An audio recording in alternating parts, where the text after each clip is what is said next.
Welcome to the Week 1 Waiver Wire video edition of the Half Point Per podcast. I am your host, Evan Riggs, joined by my co-host, Dalton Willie. And Dalton, let's just jump right into the waivers. We had what looked like a calm Week 1 turned into an absolutely chaotic Week 1. And I think there are some waiver wire solutions out there for people who already have some Week 1 problems, which I think there are plenty of those that exist. But where we wanted to start first, so all the rest of these guys are below a 40% ownership threshold. But Jamaal Williams, the vulture himself in Week 1, DeAndre Swift has an unbelievable day, maybe the best. I don't know from pure fantasy perspective, but just like real life perspective, he might have been the best running back in the NFL on Sunday. And I think Jamaal Williams is still going to be a thing. What's your reaction to this backfield after Week 1? Very annoying for anybody who owns DeAndre Swift, but a lot of easy money to be had if you can get your hands on Jamaal Williams. PFF graded for what their grades are worth right now.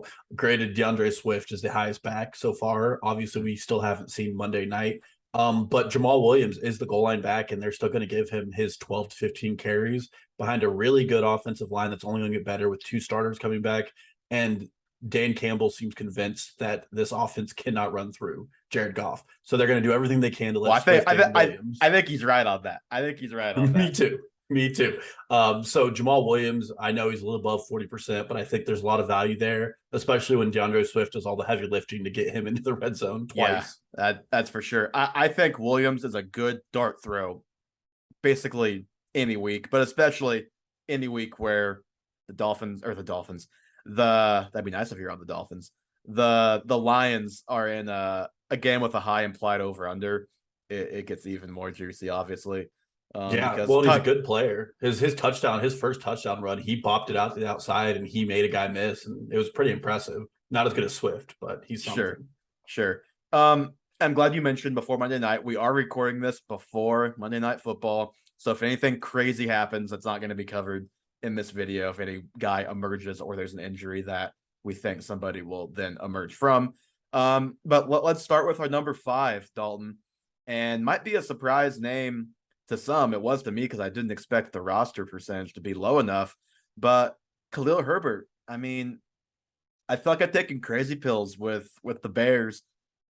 He's just the better back than David Montgomery. He just is. And this pick isn't me saying, and I don't think it's you saying this either, that, okay, he is well on his way to usurping David Montgomery, because I just don't think until it happens, I'm not going to make that prediction anymore. But Herbert got 2 goal line rushes, which Montgomery had been in the game a lot until then.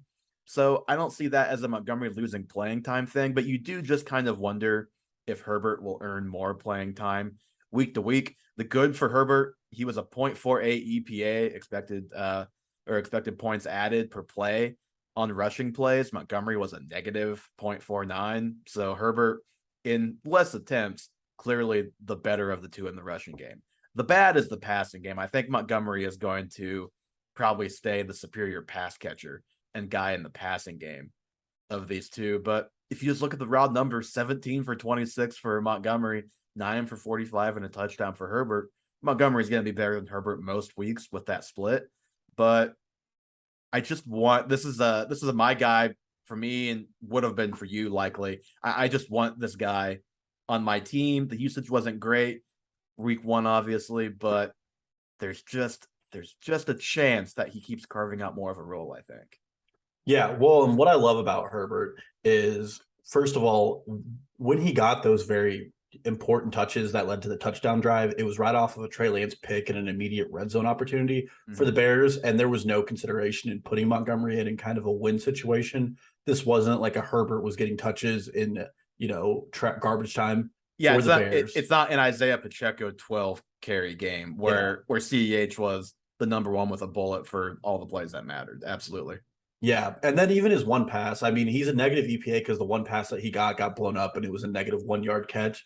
I'm not going to fully, be out on him as a worse receiver than David Montgomery. And I do think in better matchups where their offensive line, which is a horrible mismatch, at least isn't going up against the 49ers defensive line. He can get some better touches, and I think he just generates chunk plays more effectively. The split, I mean, only coming out 8 yards under compared to what we saw last year, where the moment Montgomery was back, Khalil Herbert's value was dead.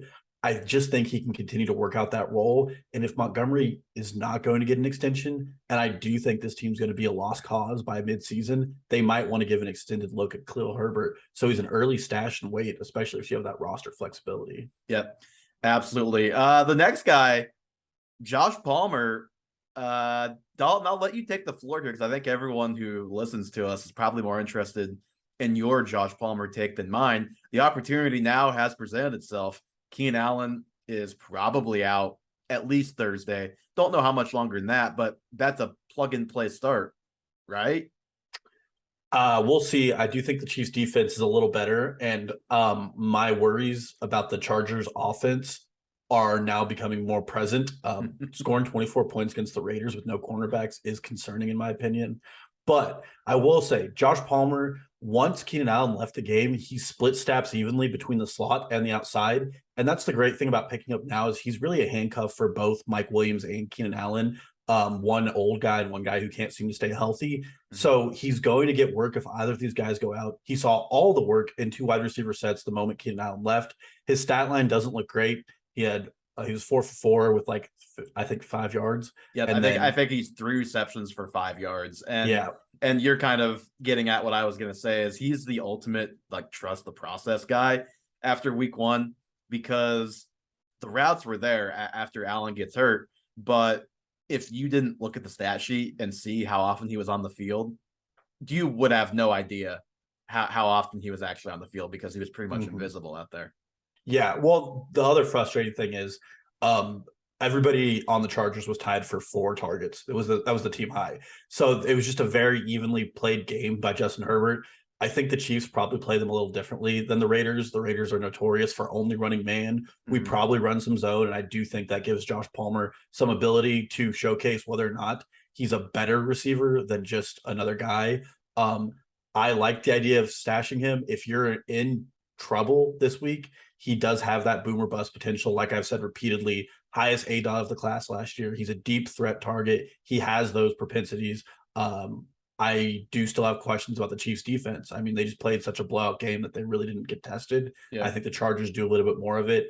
And Staley probably has to be a little more creative with his weapons. And Palmer is the 3rd or maybe 4th weapon, depending on a guy we'll talk about later in this offense. I love how the one time I leave my door open, my cat goes right for the chair. Just goes for it behind my shoulder here. I think the Chargers are going to have to score more than they just did this last week, and obviously Herbert and company are definitely capable of doing that. So it's if you are the Keenan Allen owner in your league, you could do a lot worse than picking up Josh Palmer and plugging him in and hoping for a top 30 finish to replace a top 15 type of guy. You may not have anybody better on your bench. Yeah. And from what we saw, I mean, he can't do worse than what Keenan Allen gave you last week. So then what? Then you mean what Josh Palmer gave? Keenan Allen? No, I mean Keenan Allen. If you had to start Keenan Allen last week, get up Josh Palmer. He could at least do that for you. Probably, but he didn't do that in the half of football that he played without Keenan Allen. But hopefully, it's better this week. Number 3 on our list, and to be honest, he would have been my number 2 if we did our own list, and that's Jahan Dotson. He was a sleeper for me before the season, and I think this is like the ultimate week 1 victory lap spot for me. Everything that I said came to fruition for 1 week. We'll see if it continues, but he just has that skill set that is a quick translating skill set to the NFL. The guy just knows how to get open. He's not going to be a great player, I don't think, but he's a very good prospect and could be a very good player and already flashed with multiple touchdowns. Now, is Carson Wentz going to score almost 30 fantasy points and throw for 4 touchdowns very often? No. So there, you can't pencil in Jahan Dotson as an every week starter. But this is the type of player I love to have as my wide receiver 5 or 6 because we just don't really know the true upside for him yet this year, but we sure got off to a very good start this week. Yeah, and I mean it looked great. Like I cautioned us earlier, I'm always worried about over simplifying the process here, and it is the Jaguars who were the worst or the second worst. I think Houston might have been worse last year against the wide receiver, and they didn't really improve their cornerback room. And then watching Carson Wentz throw for 4 touchdowns is always concerning for any defense. So I'm not going to overrate it. But the thing is, if you go with your process, Jahan Dotson was going to be a slot guy. He played all of his snaps out of the slot except for I think 8. He was everybody said he was one of the most NFL ready players in this draft class. He surely showed that by coming out and playing. And the only big concern, I mean, if you weren't drafting Dotson, was whether or not he was going to see playing time. That draft capital came to prove the point. He was out on the field for all of the snaps. The only person who was seeing any snaps over him was Curtis Samuel. And that guy has such a long history of injuries that I would be worried about trusting him. Mm-hmm. And I mean, Jahan Dawson's second touchdown was incredible. He got separation in the back of the end zone. He got up and he toe tapped and he looked like he was a legit pro at that point. So I love the idea of picking him up. And he's also probably like one of the better handcuffs on a team that's defense is bad. We saw that in this game, and they're going to be in a lot of games where they have to score points. And if Dawson at least gets those easy chip shots where Carson Wentz can't throw it downfield, it's an immediate fantasy starter, at the very least in the flex spots. Yep, he's a guy whose long-term outlook I'm pretty bullish on this year for the price. Number 2, Gerald Everett. The guy plays 2/3 of snaps. 4 targets, 3 receptions, so not anything to write home about from a volume perspective, but he turns that into 54 yards. He scores a touchdown. Anytime a tight end in a great offense goes for 354 and a touchdown, you pick him up off of waivers because you just don't know if he could turn into the Robert Tonyan from a couple of years ago. Like it's very much in play, even though Everett has had chance after chance and hasn't come through. I mean, it's not just Josh Palmer that Keenan Allen being out could mean more volume for. Like the volume could be even more for Everett this week as well. Yeah, well, and this is somebody that a lot of people have thought has been a good athlete. Obviously, last season, there's the Seattle game where it looked like he was literally trying to shave points. I think he had 2 touchdowns he gave up when Russ gave them to him. The good news is, I mean, Justin Herbert throws lasers, and that touchdown, if he hadn't caught it, it might have gotten stuck in his visor. That ball was thrown so hard, and he just fell backwards into the end zone. He's doing exactly what you want. The Chiefs just gave up a touchdown and a 2-point conversion to a injured Zach Ertz. I do think that the Chiefs. Yeah, that was kind of a garbage time. Definite garbage time. But if we're just trying to extrapolate off of week 1 here, this might be a defense with some weaknesses when it comes to covering the tight end. And I don't hate, if you're Justin Herbert and you're without your number 1 weapon, you're going to go to what works. And last week, Gerald Everett was the guy that was working. He's going to get all the work at the tight end, especially receiving position. And it's not a bad punt option this week, especially if George Kittle isn't a go. And I probably have reservations after seeing Trey Lance week 1 about starting George Kittle regardless. Well, you would at least it was a monsoon. You wouldn't feel as good about it as you would have 10 days ago. Yes, that's for sure. And yeah, it's funny. We have Everett and we have Palmer both on this list. You know what's going to happen is Mike Williams is going to go for like 13 for 160 and 2 touchdowns because he kills Kansas City. Because he kills Kansas City all the time anyway. And he just went like, what was it, 2 for 20 in week 1? So you know, it might not be this week, but there is a blow up game coming because that's just how it is with Mike Williams. No targets past 10 yards down the field for him. I would think about changing that in week 2 if I were the Chargers. But yeah, on Gerald Everett, you can do worse as a streaming tight end this week than a guy in this offense playing in a game that I don't remember the over under, but my guess it's probably the highest of the week, one of the 56. highest of the week. Yeah, 56. For perspective, I bet the under on Patriots Dolphins 46.5 implied total over the weekend, and that hit. Like I was convinced by the second quarter that was like, yeah, this is an easy win. So a big advantage to be in a game like that as well. And number 1, hopefully the Niners offense gets in slightly better game, better weather for them this week. I think we have to go Jeff Wilson. We know Elijah Mitchell is going to miss some time. How much time as of this recording is still a little bit unclear. Sounds like 2 months for what? Schefter was saying. They're saying no surgery as of like 20 minutes ago, but it still could be a while. And the thing that I've heard, I didn't see the play that happened, but people whose film breakdowns I was listening to today were like, I also never saw the play where he got hurt, so you maybe worry about him aggravating a knee injury from the past that wasn't just quite ready to go yet. He had this offseason. Yeah, so considered obviously for Elijah Mitchell, and I think Jeff Wilson has to be considered the most likely of these guys. And I said before draft season I wasn't going to play the Shanahan roulette, but when you're talking about waiver wire, like take the shot on Jeff Wilson. Now, how much of a shot you want to take if you're in a fab league, I think that's totally up for debate. It would really suck to blow 50 of your $100 on this guy, and then Tyrion Davis-Price or Jordan Mason are the guy you want in a week or two. But I'm down for taking a chance at like $30 of $100 fab budget on Jeff Wilson.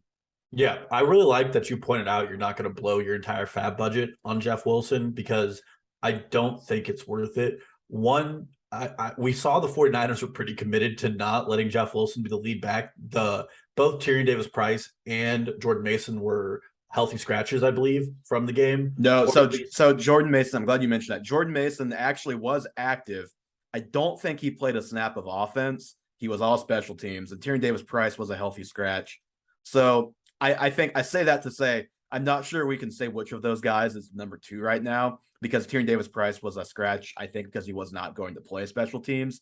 It could still be Jordan Mason is the 3rd guy and a special teams guy, or he could be the starter this week. Like, we literally just do not know. So I don't like taking a cheap shot on either of those guys if you miss out on Jeff Wilson. Maybe get a second cheap bid for like $5 on one of those two. Yeah, well, I might prefer going that route. I mean, they almost split touches evenly between Jeff Wilson and Deebo Samuel when Elijah Mitchell went out. I don't think they want one guy to do it, and you're going to end up spending, I don't know, 40-50 of your percent of your fab on a guy who you might have for 2 months in a Shanahan offense. Remember what he did to Ayuk last year. I just don't love. I do think if you can get him for cheap, or if you're not in a fab league and you can just pick him up with waivers because you have number 1 priority, you definitely do it. But I don't think this is like an a James Robinson situation a couple years ago, or Elijah Mitchell last year, where this guy is going to be a league winner. I think you need to be smart and conservative in your bids. I agree. So we're in agreement. He's the clear number 1 this week, but don't go crazy if you have to spend your fab, or if you have rolling waivers where if you don't use your top priority, you get to keep it. I don't know. I'd go back and forth on whether or not I would use it on Wilson or not. I probably would be on the side of no. I probably would hold on to it. But for this week, he's the number 1 guy that you should be looking to add. And you're right. And Elijah Mitchell too. Elijah Mitchell was the 4th guy to get a carry in this game. No, that's crazy, though. It was Trey Lance, Deebo, and Ayuk got a jet sweep. I think he may have been the 1st guy to get a carry, actually. So Mitchell was the 4th guy to be worked in the run again. Now, obviously, he got his fair share of volume, but there's going to be other guys involved. And Deebo, obviously, I think it was 8 carries for him, 9 for Jeff Wilson. So even if it's not another running back, he is going to be splitting touches with, if it's Deebo, a much better player than he is. Yeah, absolutely. So I wouldn't go crazy about it. He's not a bell cow, and no one in this offense is going to be a bell cow.